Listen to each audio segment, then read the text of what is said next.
What's up? What's up? Thursday. Oh, that's a bad angle for that camera. It's literally right in front of your face. Look at that. Look at this TV. What? Yeah, I guess I'll look dead ahead. Thursday, February 27th. Myself, Big Ev. Definitely a bunch of different things to talk about. Some hypotheticals, some breaking down of like who's the GOAT in a certain sport. I've seen a lot of chatter about. People are going to think I'm a homer or going against somebody. I'm not. I think it's pretty easy. I'm interested to see where you kind of lay on that. But we opened yesterday with like personal different shit. Absolutely the worst occurrence in my 37 and a half years of being alive of biting my tongue. Oh, no. This morning. Like, Oh, no. I'm talking the blood, like a cut. I had a chocolate chip muffin, which is usually my staple in the morning.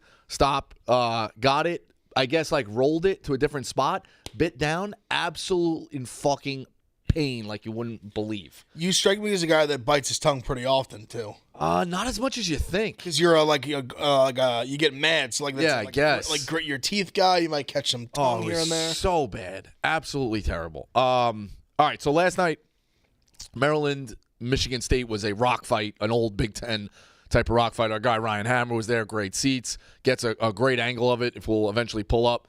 There was a little bit of chatter. I immediately write the blog, and the line I think that Hubs jumped on at first was Maryland got a good look at it. The only thing you can kind of say is maybe they went a little bit early, but that's super nitpicky. Seth Davis said it. A lot of people were like, hey, it's way too early of a shot. I then screenshotted the angle. He's got two guys definitely covered, for sure. They're out of the play. Queen is deeper than him, so we're dumping to him. What is he going to do? And the third guy I thought was going to get closed out on the wing. I also think that somebody has to take the shot. He got the guy on his back heels. He was confident enough. It's one of their shooters. He also hit the front rim. Like it's so now people are saying you have to be okay with going to overtime there or a shot to win it literally at the buzzer. You do give yourself a little bit of an offensive rebounding chance as well. Yeah, I didn't think that like listen, was it the best shot possible? Absolutely not. Was it the worst? No. So I think we're somewhere in between. You know, the look wasn't bad. I mean, it's in a tie game, it's tough where you're thinking like almost it's weird like reminder off of no timeout, off of a miss. Yeah. So no timeout. So you're running it with no play to a degree. No, just get it and go. No, the look wasn't terrible. It's obviously tough because like you're not thinking he's gonna hit a 55-footer at the buzzer to win off like the rebound. Well, that too. You know what I'm saying? So that's really where like if that doesn't happen, I don't think anyone's faulting the shot. It's only because it followed up with that. Like if he shoots that in like most 55-foot, 60-foot, whatever shots, it just misses. And you go to overtime, you're like, all right, not a bad look. Like he had a decent look. Good shooter. That's what we were kind of saying too to Hubs. Hubs is like, I was like, are you okay with not getting a shot up there? What's the alternative there? You know, like you can't be okay with not taking a shot. Because I think you have to put up a shot. Now you don't panic and take a bad shot. That was a not great shot is where I'm willing to classify that. Not great shot. No, not a great awful shot. You really think it was an awful shot? Awful shot. Let me see the exact. Also, like but I'm also not big on like I didn't like Hubs' reasoning for being like he's 0 for 6. He's your best shooter. Right. He's your shot maker. That's the guy you want taking the shot. He also hit the front rim. And let's be honest, let's put like the blame pie. This kid's getting probably a lot of it. Derek Queen with an all-time fucking whiff of a defense. He matadors that when that guy is definitely not shooting it where he is. Yeah, and people are like, oh, you can't commit a foul. I agree, you can't commit a foul, but you could slide your feet and not fucking whiff like he did. He absolutely whiffed and let him get a path to shoot that. That I also don't think is on Derek Queen. I mean, like, he made a 55. He gets a little bit of a blame pie. He made a 55-foot shot. I'm rewatching it like over and over just for like just to keep this is like the. Oh, we can't play. I know. We can't play it even like Ryan Hammer's video. That's bullshit. Like we can. Like he releases it with. It's Ryan Hammer's video. He releases it with like 4.5 seconds left, so it definitely is early. He's got the guy on his back foot. It's definitely tough. Hubs is saying he's 6 feet behind the line. I don't know if he's 6 feet behind the line. He's a few feet behind it. It's tough because he definitely he could have given it to Derek Queen at the like in the top of the key.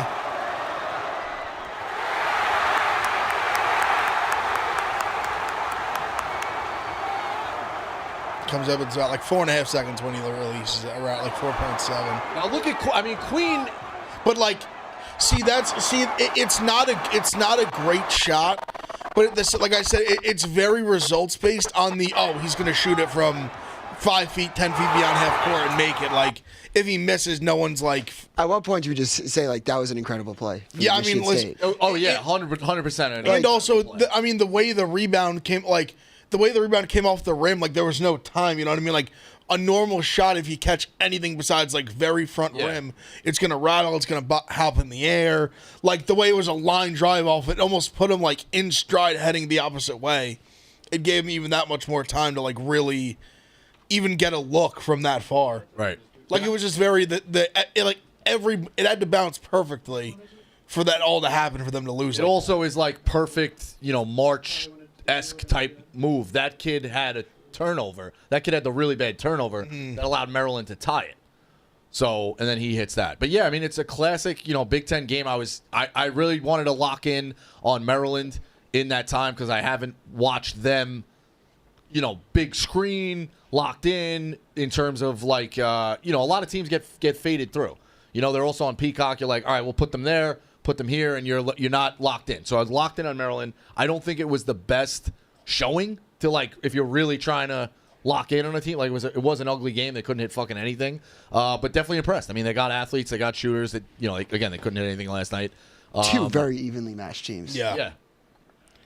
I think the Big Ten is that tournament is always like fucking bizarre. It seems like the 8 beats the 1 more often than other comp. You know what I mean? Just because of how close they are. It's wild because seem like the Big Ten has a massive gap compared to other comps. What I was gonna say is like even like so obviously with the conference expansions, like in the Big Ten, I think only 15 teams make the actual like the big right. Yeah, they cut out the last 3. So like you have a team like for example like a Penn State who last night like they had a lead a lot of the game, they ended up losing at Indiana. Like, they basically needed that game to, like, play. Not that Penn State, listen, they're not going to make the tournament or anything. No. But my point is being more, like, I know Duke's has been, like, a Penn State guy. They were injured all year. They're solid. Like, they really are. They'll give it, like, any team in the Big Ten a run, like, every night. And my point is being, like, they're in a spot where, like, they're a team that can go to Indiana and really take Indiana going nuts in the last, like, 3 minutes to win the game. And, like, Penn State could have easily beaten them. They might not even be in the Big Ten tournament. Like, they're literally playing for their lives. Really? And then, like, they're not going to be in. They're going to be in the bottom 3. They're, like, 5-13 in the conference. Or even, like, Ohio State last night where they're, like, they pick up a win over USC, really needed the win bad. So they're 8-10 in conference. If they lose that game, they're 7-11. They go from where, like, they're on the tournament bubble to all of a sudden, like, they lose last night. They're, like, in a spot where they could, like, go 0-2 against Nebraska, Indiana, and, like, not be in the Big Ten tournament. Like, it's crazy the way the conference expansion happened, and also just how deep the conferences are. Like, I think that's the thing with the Big Ten where there's no, like, elite team, but I think they're so strong from even, like, they're, like, 8 to, like, 15 is, like, it's kind of, they're all teams that can beat anybody on a given night. Yeah, that's what that conference is just rock'em sock'em robots, like, and even the days back when that's what you get in certain super conferences, like back in the day when McNamara and UConn made those runs, they were, like, 8th in the big, correct me if I'm wrong with Syracuse, but I know UConn, I feel like was... What were they the year they in the Big East? What did they finish? 8th? Was it 8th? Which year? They were like 2011. Well, they were like a 4 seed and like they were only like a 4 seed. Yeah, because they made it. No, 5. Well, you look up 2011. The Big East tournament? If you can get that bracket, I feel like UConn was 8th in the Big East, but that is to show just how deep that conference was. You know what I mean? Yeah, no, that's where I think with the Big Ten, like they're interchangeable and you can lose these games, and now you got the brutal road trips and shit like that. They're just very interchangeable. I think the one 9.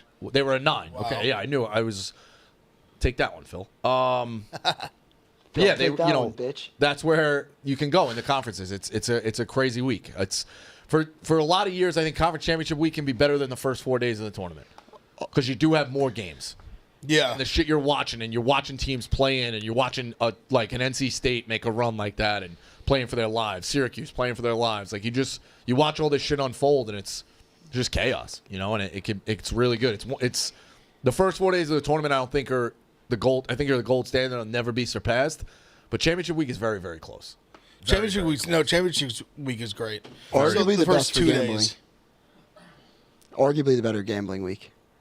Yeah, I mean, There's more games. There's more games on at once. Like on like Wednesday, Thursday. There's so many games on. I think that might be my favorite. Pure, just sitting down, watching, gambling, just such.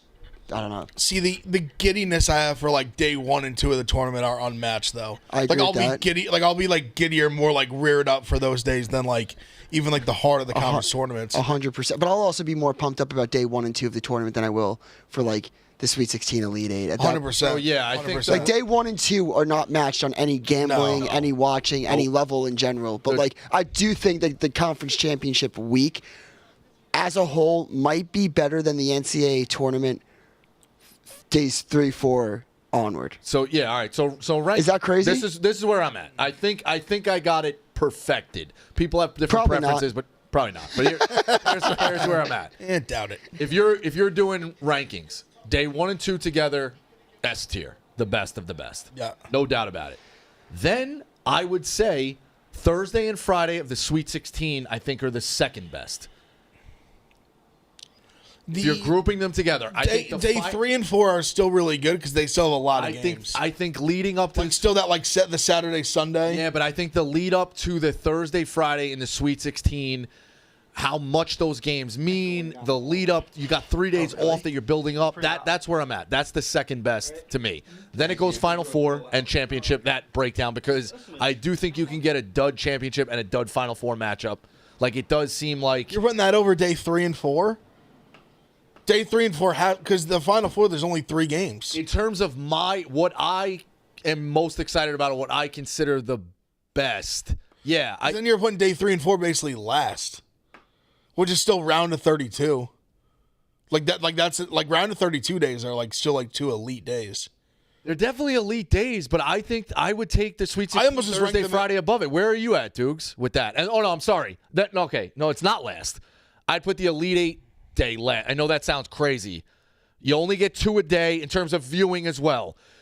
It's sometimes like somebody can run away with it. There is pressure going to the Final Four, but that's where I'm at. I go first 2 days of the tournament, Thursday, Friday, the Sweet 16, Final Four and championship, day 3 and 4 of the tournament, round of 32, and then I go Elite 8. Is that crazy take? Dukes? I was muted. Sorry, that was a lot being thrown at me.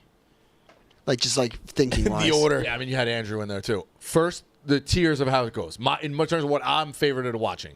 First 2 days of the tournament. Yes. Thursday, Friday, the Sweet 16. Okay. Final Four. Okay. Days 3 and 4, second round, Elite 8. I think I might like the Elite 8 more than I like the Final Four. I kind of do too. Because you can get the going to the Final Four, you cut the net, you cut the nets down to go to the Final Four. Going to the Final Four is like an elite, wow. You hang a banner for going to the Final Four, it's a big deal. You get moments like VCU going to the Final Four. Yes. NC State last year, right? You get these Cinderella stories where you're they're probably gonna get this shit kicked out of them. Even you, Bama, you're like Bama, we find Nate. Yeah. Oh, let's get over the hump. Final Four, you hang your hat on Final Four. The Cinderella stories usually end at the Final Four. True. Right. And the ones that make it are like an NC State. Like really, VCU, it's wow, we did it. Yeah. Yeah. Yeah, I do. Yeah, it's weird. I feel like those teams don't get they're put in a weird spot where all they do is talk about that the Final Four is such an achievement that they don't have a shot in that game. But it's because they usually don't respectfully. You're right. Most of the times they don't. But wouldn't you agree that it's kind of like a ton of people patting them on the back, and it's like, yo, you do have a chance to win a championship. But also, they almost diminish it. But also, if you think of the pantheon of year to year, it's rare that a team of NC State's level makes a Final Four. Right. Where they literally wouldn't have even made the tournament if they didn't win their conference. It's rare for a team to go on that kind of run where they make the Final Four. That happens probably once every 8 years, 10 years that somebody that deep of a cut makes a run like that. Where you didn't mention the Sweet 16 Thursday, Friday. We've talked about. I think it's an awesome drinking day. Get your Evan Williams. You can I think the lead up to it. You got 3 days in between of all right, this matchup you reset. You're dying by Thursday. You're dying for hoops again. It's a little nice out. It always seemed like I was at the first 2 days of the tournament. I'm in my home or I'm with my boys in a home, confined to a home, not leaving. First 2 days of the tournament, in your couch, whether it's my parents' attic, this, that, what, I ain't leaving. Thursday, Friday, I'm a little bit better or more open to being at the bars for Thursday, Friday, the Sweet 16. Well, it's Yeah, also just a okay. TV setup wise. Yeah, and they 100%. allow it. Because Yeah. once There's so many games on the first 2 days. I think there's got to be a rule that I think I can come up with. But if there's like even day one, there's just not enough TVs at an average bar to put on every single game. If you can have like 3 TVs in a bar, like 3 TV minimum for each game, I think that's like when you could go to the bar and watch it. When it's Right. more than that, like day 1 and 2, it's legit. I don't get when people are like, I'm going to the bar and watching it. You're not watching shit. No, that's right. To me, genuinely, That's the casuals. Like, Yes, I was gonna say that separates like true ball watcher, ball lovers, and people that are just there for like the party. Like that's even for me. Like people who like go and watch like NFL Sunday at a bar. I'm like, you're not a real football. I agree with that too. Like if you're really locked in like that, like you're on your couch watching 7 screens. My girlfriend last year, I'd say last year, 2 years ago, when I tried to explain to her, she was like, oh, like March Madness, she's like, that'd be so fun. Like, let's go watch. I was like, no, you don't understand. Like, I need to watch. She's like, I know, we'll watch it at a bar. It's like, no, that's not, like, I want to watch. You gotta watch. Yep. You fucking casual. Yeah, I've told this story in the past too. Like, if you guys can believe it, pretty sure up until like 08, dude, at least, definitely when I was in college, they would regionalize the Sweet 16. Both games were not on. The game one started at 6:50 and the other one started at 7:09. And depending on where you were, you got the 6:50 and they would give you live look-ins at the 7:09. And you didn't have scoring, like you didn't have smartphones were whatever, you had iPhone 1 or whatever. But the apps were not as great as going. You know, you were relying on a ticker. Can you imagine that nowadays? You have a fucking Sweet 16 and there's a lights out matchup in the Midwest and you're getting the one in Providence because it's closer to you? Crazy. It's fucking insane. I was old enough, like when they first added the March Madness website, you were fucking buffering that, dude. Like, to see that, it was nuts. The way the NCAA tournament was broadcasted for a long period of time was like nuts. You just didn't get all of it. The same way you even had CBS during the day. They didn't put all the games on. Yeah. There was no TBS and True TV and TNT. You didn't have it. Yeah, I guess so. It's nuts. I would like to say something really quick going back to the Maryland-Michigan State game. Titus said a couple of days ago that he thinks Wisconsin is the Big Ten's best chance. I do not believe that. I think Wisconsin is very good. I think they could make a run, but I think the 2 best chances were last night. Yeah, I mean, you always have to, Izzo's always gonna be there. It's weird because he hasn't won one in so long, and a guy like that knocking on the door so many times, you would think he would win one more. And he's definitely got some bad breaks. Like in 09, they had a really, really good team. It's just Carolina was a freight train. No one was beating Carolina. We've interviewed Hansborough about it. I even because I said, was there anybody that you even would have considered as like, we got to prep a little bit harder, this is a tough matchup? And he's like, nobody. And I was on one of those teams in my life when we won the city championship in high school. There was nobody fucking beating us. It's just how it goes with certain teams. And he said, because I said there were 2 teams I thought that could have fucked with you. And he was like, which 2? After the question, he answered the question, and he was like, which 2? I said, the 09, the Pitt team with DeJuan Blair, Fields, Sam Young, and they definitely had another big, I feel like. No, maybe not. But they were really, really good. And the 09 Connecticut team with the Beat, and a bunch of guards that I'm misremembering. Like Lamb? Is it like Lamb at that time? I don't think or Lamb was Lamb's there. after that, right? But Oak, I think it might have been A.J. Price, maybe. But the 09 Connecticut team and the Pitt team were in a fucking war. Hasheem Thabit? Hasheem Thabit, for sure. It was that team. I still Look at think- what Connecticut did in 09. They were very, very good. I'm not that was the denying year that. that DeJuan Blair went on the shoulders of the Beat. He threw him down. Yeah, Those games were a fucking war. And they were destined to meet in the Big East semis on Friday night. And me and my buddy were like, I was coming home for spring break on Friday during the day. I'm like, no matter what it takes, we're going to that game. And then Pitt loses to West Virginia, and UConn loses to Syracuse in the 6 overtime game. So neither one made it. But I thought that. And Hansborough said it, like, nobody could beat him. So getting back to Izzo, like, he gets a bad break there. Like, really good But team. he has loses also in- talent. I think this might be his most talented team in a while. I know, but it's Jace I'm Richardson saying is like a Izzo- guy. I do think Izzo can always be there. He'll always be in the mix. Jace Richardson is a guy. Cohen Carr is like the most Cohen electric Carr's man in good. college basketball. Yeah, he moved well last night. I was impressed with that. So I don't know. I really think that Michigan State could go far. I'm really buying them. I think them and Maryland both could. I honestly think Maryland is more like, I don't know if matchup proof is like the right word, but you're 100% they just have everything. Like even last night watching, I obviously bet that was by the way, lost that spread, but that was the best case scenario for my weird brain on how I want people to be out on Maryland now. Yes. Yeah, I agree with you. Yeah, That was for best sure. case. That was wow. Like fought to the end. Had like an incredible comeback. Like down 5 with like a minute 40 to go. Come back, tie it, get the stop, have a fucking Hail Mary to lose at the buzzer. Like that's the type of loss that should on paper bring a team together. I also think even like really good, like even the first half, like I thought Maryland left so many points on the board. And listen, Michigan State could say the same thing. Like it was kind of a rock fight of a game, but I just felt like Maryland had so many opportunities that they just like the shots weren't falling, missing like little bunnies that they like normally are making. I don't know. Yeah, I agree with Dukes 100%. I watched that game. Was like, I actually think I trust them more than Michigan State to make like a deep run in the tournament. Yeah. Speaking of things I trust, Bird Dogs classic quarter zips are perfect for when you're looking for something in between. That's so fitting for this time of year. You're not putting on a jacket. I hate putting on jackets. No, you do need something. You can't walk out in a t-shirt. Quarter zip looks good. That's what we're gonna go like quarter zip in the shorts, quarter zip in some nice pants, like the nice like light, like the light hoodie kind of thing. Whether you're golfing or going on a first date, Bird Dogs quarter zips are your new go-to. Now, what about the pants? We all know wearing nice pants is the worst. Their stretch khakis actually look like you're dressing up, but have the stretch and flexibility you need.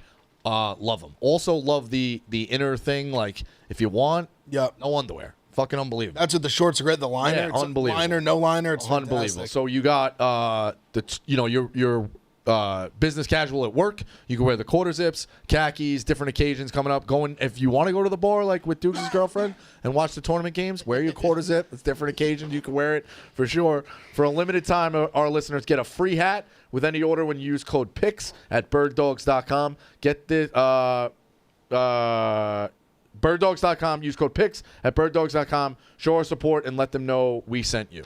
Sorry about that. I tripped on the birddogs.com/picks. The best. All right. I'm not throwing shade at this guy because sounds like somebody you're about to throw shade at. But he's 100% phenomenal. And he's on the Mount Rushmore of all-time greats. But the discussion now of the fact that Pitino is the greatest college coach of all time. Is the correct take. More than Krzyzewski? Yes, in my opinion. At that, we're talking 2 titles over 5. We're talking 400 more wins.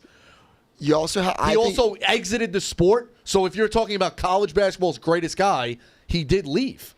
He left for periods of time. From my perspective, I'm looking at it from if he brings, and I think it already, but if he brings St. John's to a Final Four, you're looking at Louisville, Kentucky, Providence, and St. John's.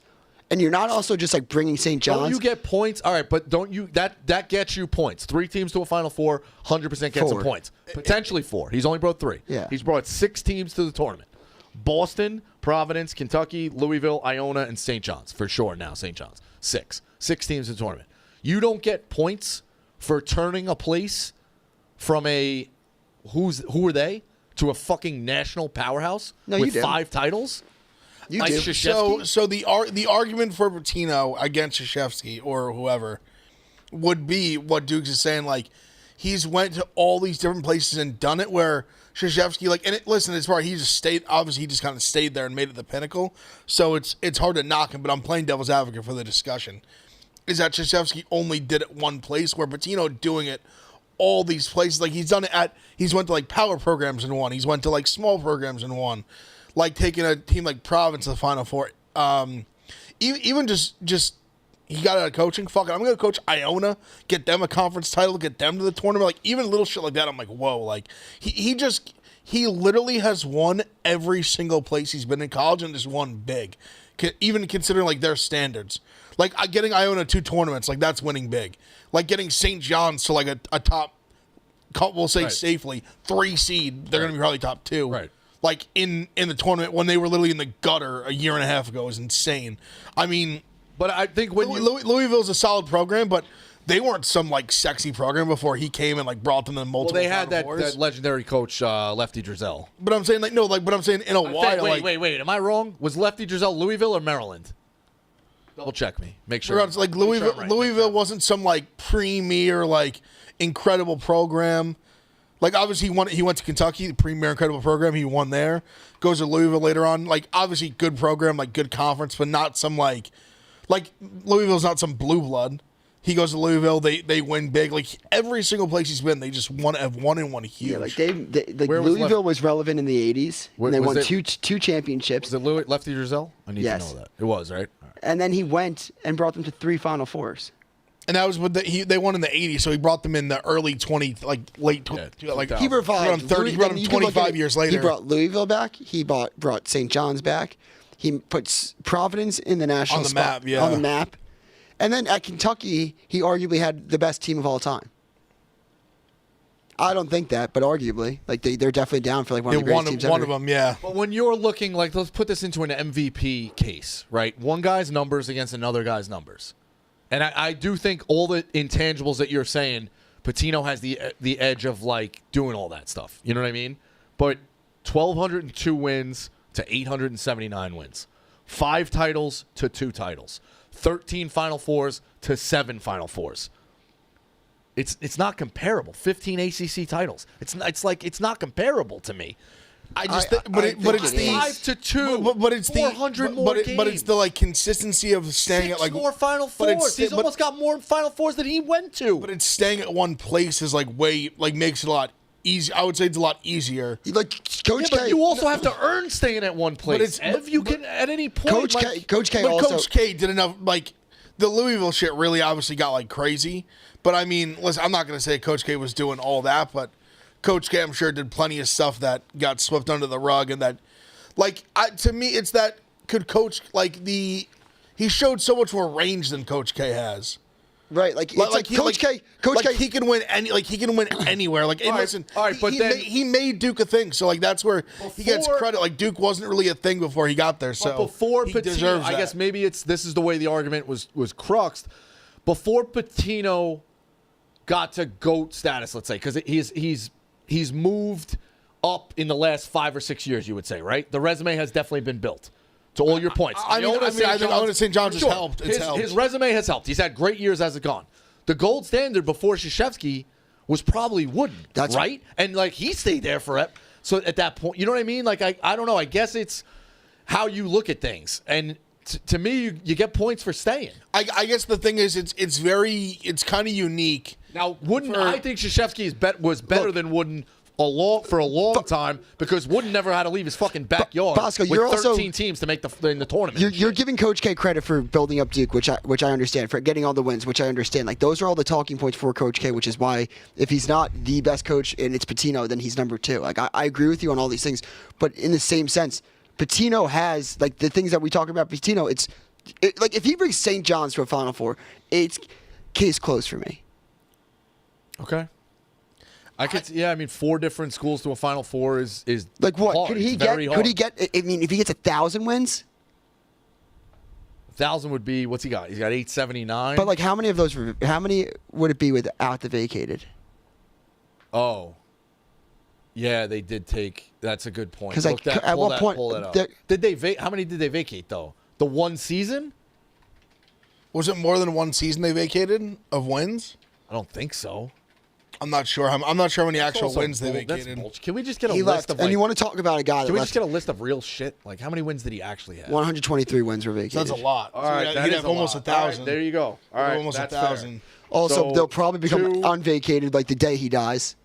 No, it's over 1,000. I think it's 1,002. Oh, he had 8. What do you have? 879 plus 123. Oh yeah, so he's got just all right. over So it's 1,000. 200 more games. All right, you do that. That's fair. I did have to add that up. I thought that the list would show whatever. I do think they should. He also left a lot of meat on the stick at Louisville, like just when he in left. like he had them cooking. leaving college basketball, and then twice. Leaving twice, like I think he goes to the NBA, and it would be fascinating. The whole thing is fascinating because what if he stayed at Kentucky? The way that college basketball would look would be so different, in my opinion. Well, that's what I was gonna say. It's just with him. Right?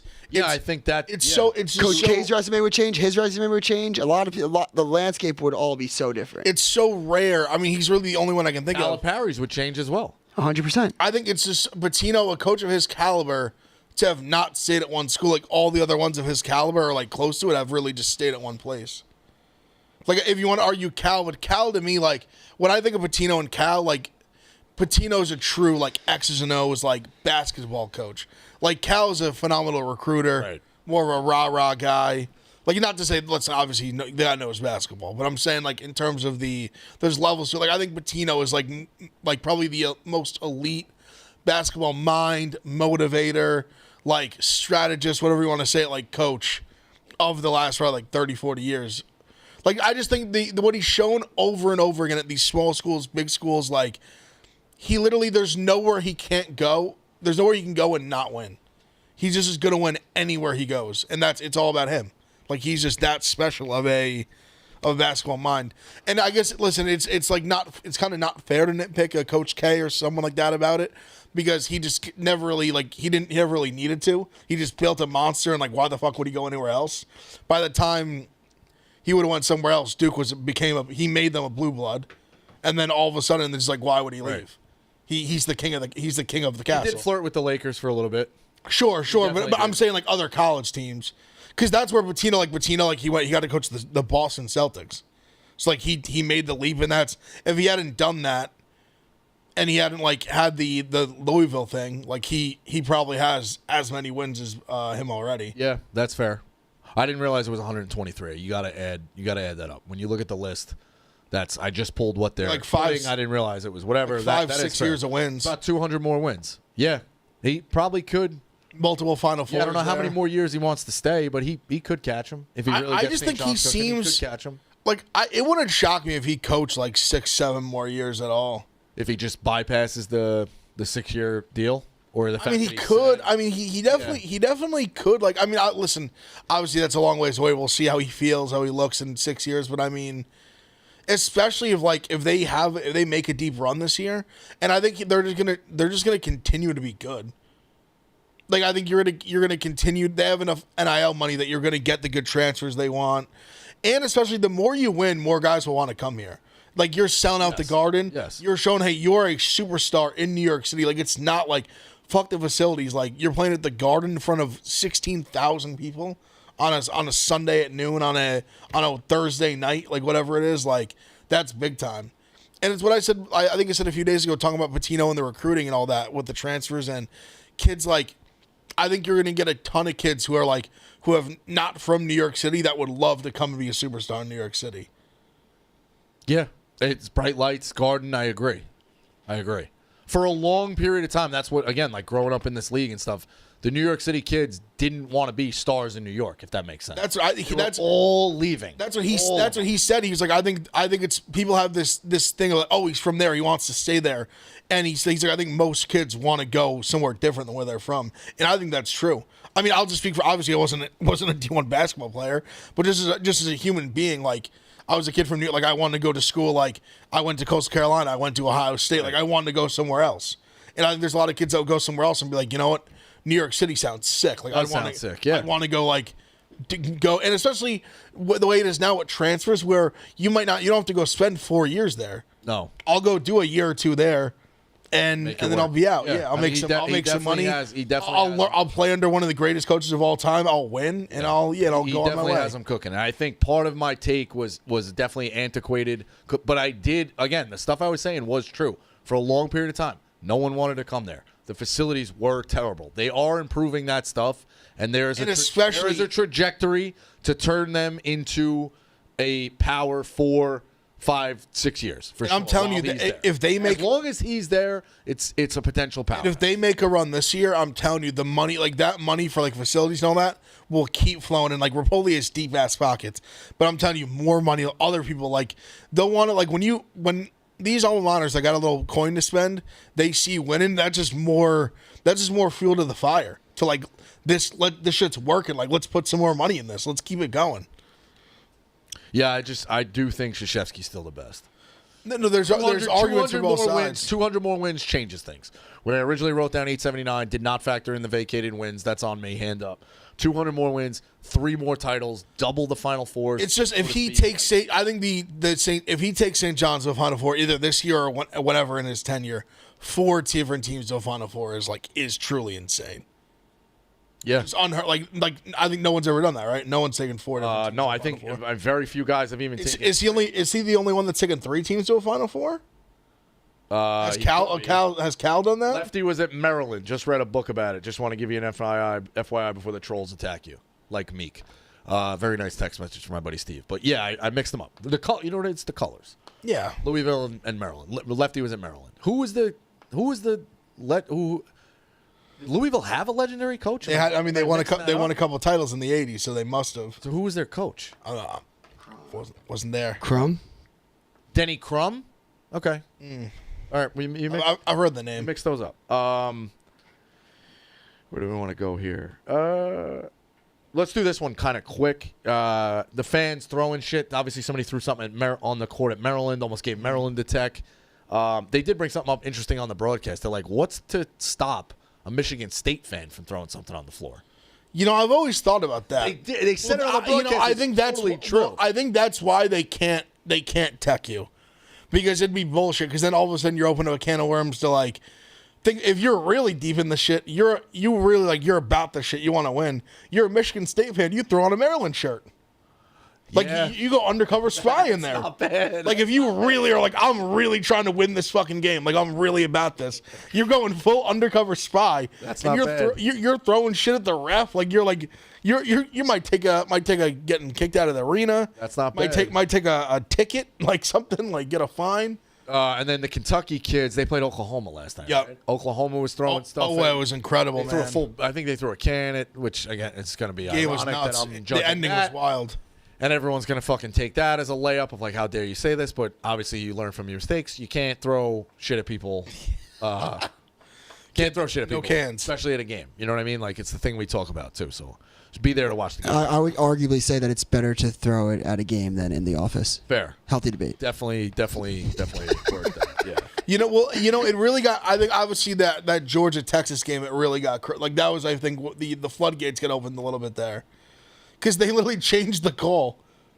Yeah. You remember Yes. the game? Yeah. Which it was the call. The call they ended up making was the correct call, but it was crazy that essentially they threw shit on the field and made them correct the call. Review it. Yeah, it was crazy. I get that mixed up with when Lane pulled a golf ball out of his pocket. I think it was at that game, actually. Yeah, that game. You were at that game. It was Ole Miss, Tennessee. You were at that game. Preseason top 25.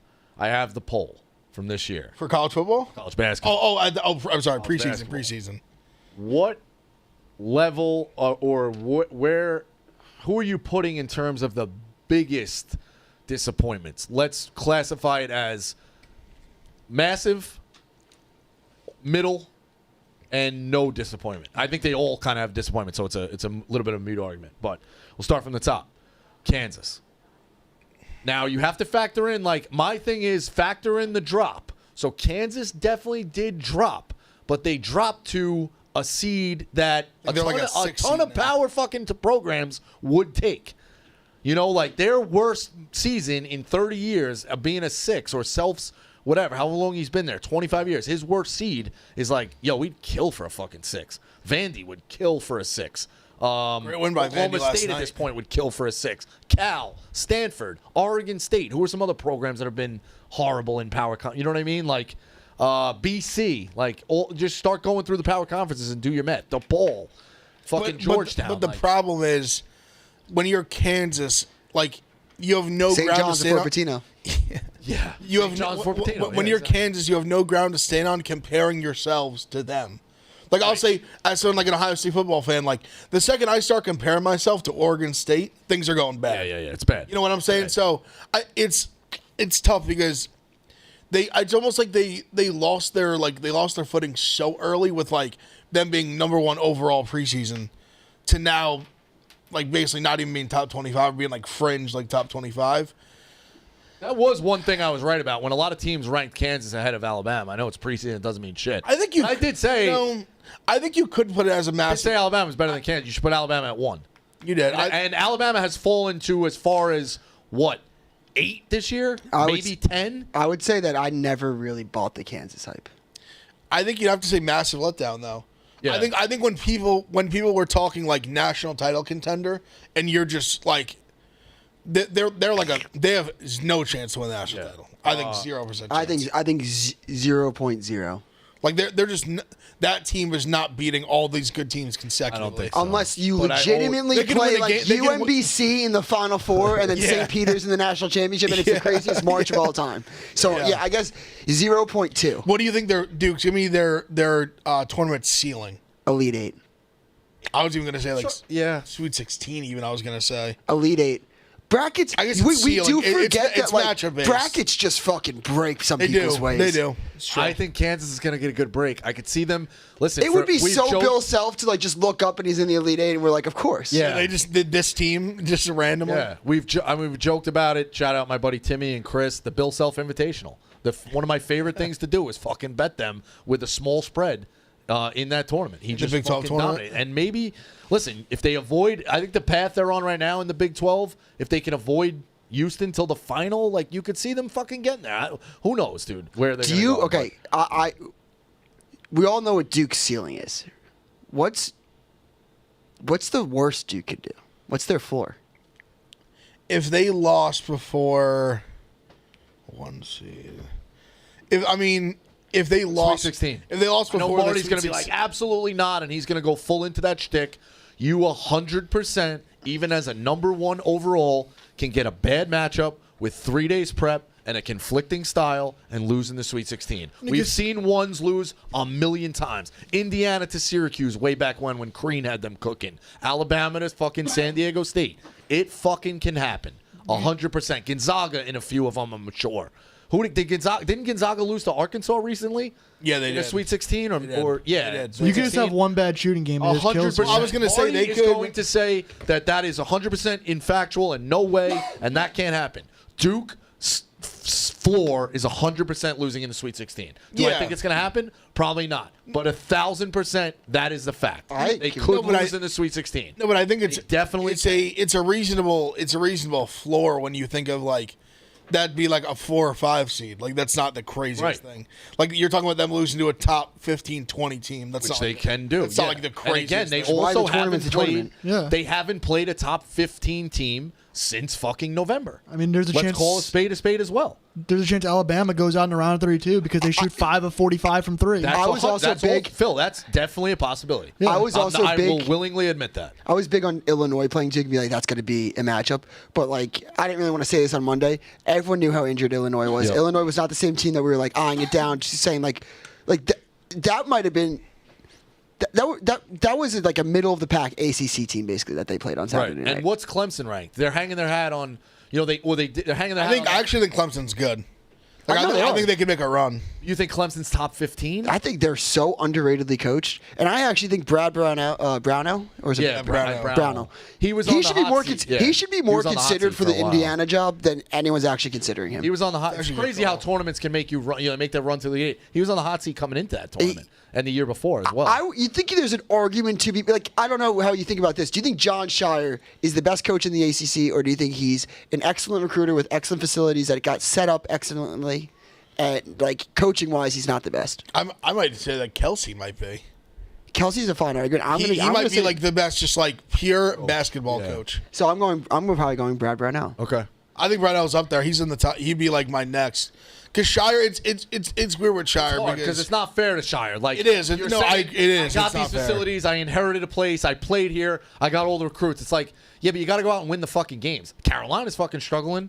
Arkansas is struggling. Like It's you tough. got to go win the game. You it's can all tough have with the Shire players. because Shire won't get the credit unless they Not win. fair. They have to Yeah. win it all. They have to win it all. It's If not he fair. wins it all, he won't get the 100%. Exactly. Yeah, That's what you get. UConn, next one on the list. Yeah, massive letdown. Massive disappointment. Absolutely.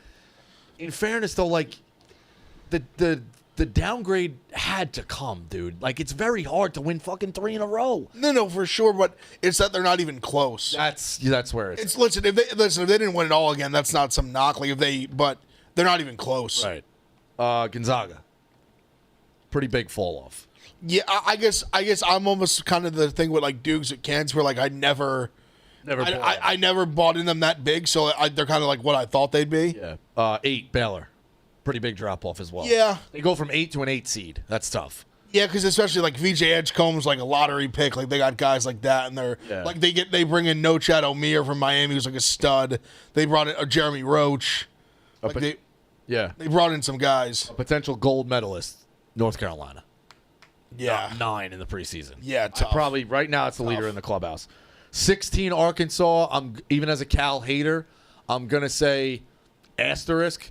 Boogie Flan gets hurt during the year. Now they didn't look. They're also great. playing a lot better late. Like now they're playing a lot better. They look like they're getting into a tournament. Like they're gonna make the tournament now, It's his and first they weren't year. gonna. Boogie Flan gets hurt. I'm gonna put an asterisk on Arkansas. You know, I think they get a little. He gets a little bit of a pass. A silver medal candidate.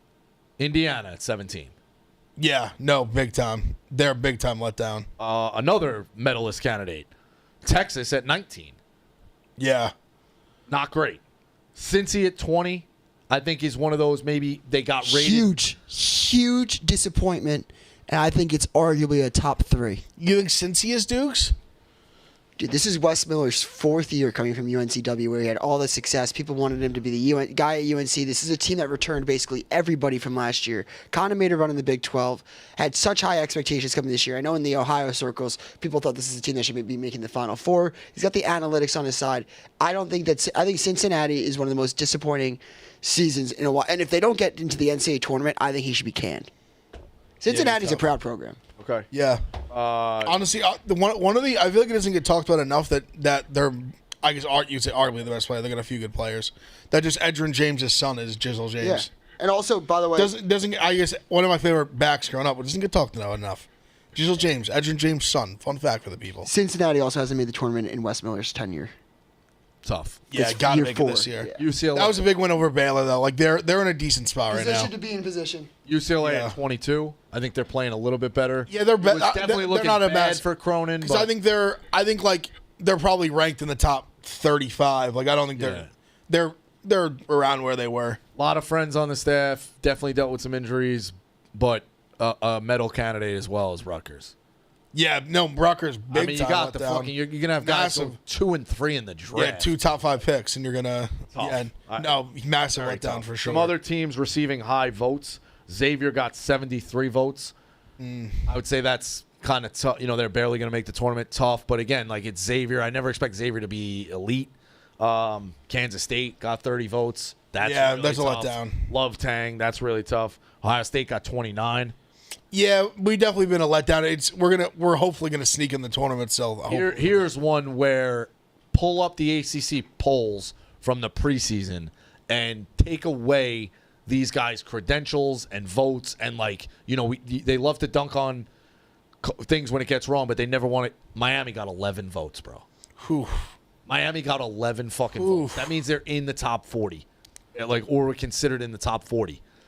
That's an 8 or a 9 seed. Now, you didn't know Larinaga was going to go, but they were bad with him. Well, also, I would say I don't know if Larinaga goes if they're not as bad as they were. Yeah, but you could. I'm saying it goes hand in hand. Somebody was off. Somebody thought they were good. No, for sure. That's bad. And then the last one was Providence got 9 votes. Yeah. Providence had some injuries has as well, been right? Huge disappointment. Yeah. Because it wasn't. They had some injuries too, right? centered their NIL around Bryce Hopkins, which is fair. But the fact that they had no backup plan for sure. But again, this is almost like what I said about the Patriots. With the Patriots season, how it was like you just wanted to be, you didn't really have expectations, but like stay competitive, good coaching. Right. It's fallen off the rails more than anyone could have seen happening. Do you know what I'm saying? Like Yeah. it's like you just see there's something not culturally right in the locker room. Like I think Kim English, like going into this, it's like he could pretty much do anything and he won't be on the hot seat. Now it's like people are like it's. I think some people want him out this year, which I did not see coming. Yeah. And I didn't think they were going to be that good this They year. were excited about him. I think he gets at least another year. He will, but I'm just saying, like the fact that there is a 40% of the fan base probably wants him out, from what I've seen and to talk to. I love Providence fans. I appreciate them. We like him. That was a Providence fans, I like you. wild scene. When I I went like you a up. lot. I've been to the dunk a bunch of times. I need to go. Need to go. Yeah, it was. Both of my buddies, one played for Notre Dame, another one played for Pitt. They both complained about the floor. And What how, about like, it? Just that it's it's antiquated and like the gym was a dump and they kind of hate Kind of it. love that. Yeah, I know. I want That was also people like to come in and hate it. 2006. It was. You old head. Literally, Just told on yourself. Honestly, it's crazy. You think the fucking wood hasn't changed in 20 years? It That's has, I'm just crazy. saying. You just had one of those weird moments where Still not a revolutionary fucking arena, though. I will say that. No, it's not at all. They drink beer there. Yeah, love it. they do. I do like the beer showers. I think that's like even does Ohio State have beer in the arena? Like Dayton does, which I thought was cool, but like not in the student section. They serve it at football games. I'm not sure if they do at basketball games. I think a school I thought it was cool that Dayton served beer and like nobody, we call it the 400 sections where people go up and drink if you're like above 21 obviously, but Providence you're allowed to drink in the student section, which I think is so unique. They had to ban tall boys. They had to ban the tall boys. I need to go to a game. All right, so that's where that's at. Picks tonight. Tough one last night. I took it under in South Alabama. Southern Miss is just that bad. They scored fucking like 88 on them. Oh, And I maybe again it was from going to the Arkansas State game and they quieted them and they disrupted them with that zone. So I'm like, all right, they're gonna kind of play ugly, but it was bad. It was like 88-78 or something bad. Never had a chance of 139. I'm going to take Montana minus 8.5 tonight. Going on the road, a road favorite, definitely is tough to do. Montana beat them once before by a lot. I think Montana offensively brings some things to the table. Defensively, I forget who they're playing. Portland State? I'm a fucking idiot. I got to pull it up now. But Montana, I do think Montana's going to... Sacramento State really, really bad. Defensively, like in the 300s, 7-21 overall. I think Montana really gets it going. With that, minus the 8.5. You? Yeah, I'm on FAU, and I'm also on Rutgers plus 9.5. Some of Rutgers, they've come through for me a few times, but I just can't quit them. They're going to Michigan. Not like an anti-bet on Michigan. I'm not like an I'm an anti-Michigan guy in general, but that's Michigan, not the play is not to fade Michigan. It's Rutgers been playing a little bit better. I think they can hang around. I had this stat. I thought I sent it in the group chat, and then I guess I didn't. Maybe I sent it to myself, and I didn't remember it. Michigan has 1, 2, 3, 4, 5, 6, 7, 8. Eight of Michigan's last wins, going back to January 19th, by 4 points. January 27th, 4 points. Saturday, February 1st, 3 points. Saturday the 8th. Wednesday the 5th, February, 4 points. Indiana, 3 points. Purdue, 2 points. Ohio State, 3 points. Nebraska, 3 points. At some point, the luck's got to kind of come back. And I love Michigan. Rutgers hang around 9.5. 8 wins by less than 4 points. Rutgers plus That does 9.5. tell me you can, you execute when you need to, obviously. But Yeah. and the Rutgers one was a bad beat because Rutgers threw one in at the Yeah. buzzer, so maybe it was really 7. But the scoreboard is the scoreboard. And Michigan flirting with, a lot of fucking close wins. For sure. A lot of close wins. Dukes, what do you got? I don't think I have anything. All right. I also want to Dayton say, with a win last night, no? yeah, I mean it's just classic. I don't even care anymore. The A-10's kind of wild. You can win the fucking tournament. Who's the... No, we haven't won the tournament since 2003. Crazy. Interesting. Crazy. So we have to do something we basically never do. But it almost feels like this is the year that we do it. Half the fan base, because half the fan base wants our coach to leave. Half of it, I think he's going to retire at the end of the year because I do think Dayton is one of those programs that holds itself to a higher standard than probably the public will realize. So we expect to make the tournament every single year. He's only made it 2 including 2020, out of the 8 years he's been here. So if he doesn't make it this year, he's gone. But it would be so funny if everyone wants him gone now. He makes the tournament, he keeps his job, and there would just be chaos. A-10 chaos. That is a tough spot. Again, with Brownell, he was a good coach, but they wanted him out, and then you make it a deep run, you kind of survive it. I saw Keats on some lists. Shout out Trilly Donovan. He was on a list of, potentially, look at this guy, seats getting warm. It's weird how the tournament runs then catapult you to 4 or 5 more years, and is that the best thing for your fan base? I mean, yeah, Ev, could you imagine wanting a coach to be fired and he just wins a bunch of important games for you? Could never. Ryan Day for Ryan Day's a perfect example there. Exactly. You see the hat? Yeah. Phil, what is your pick? Steph Curry 30-plus points plus 225. Steph Curry 35-plus points plus 550. Steph Curry 40-plus points plus 1,400. Steph Curry 45 plus 3,000. Okay. And the reason for this is 12 years ago today was when Steph Curry had 54 at the Garden. Raymond Felton with the clutch block of the year in that game. And then 9 years ago was when Steph Curry hit the half-court shot versus OKC in probably like the biggest regular season NBA game like in forever. Like, everyone was tuned into that game. The double bang. Yeah, the double bang. So, February 27th is just a Steph Curry day, so why not? I hope he goes off for some magic. All right, yeah, maybe today's good to Steph Curry. All right, Pick Central tomorrow. We'll probably open up the phone lines as well. Give us games for the weekend that you're looking at. UFC got going this weekend? Sure. Got a lot going on, so we'll catch you. Yak up next.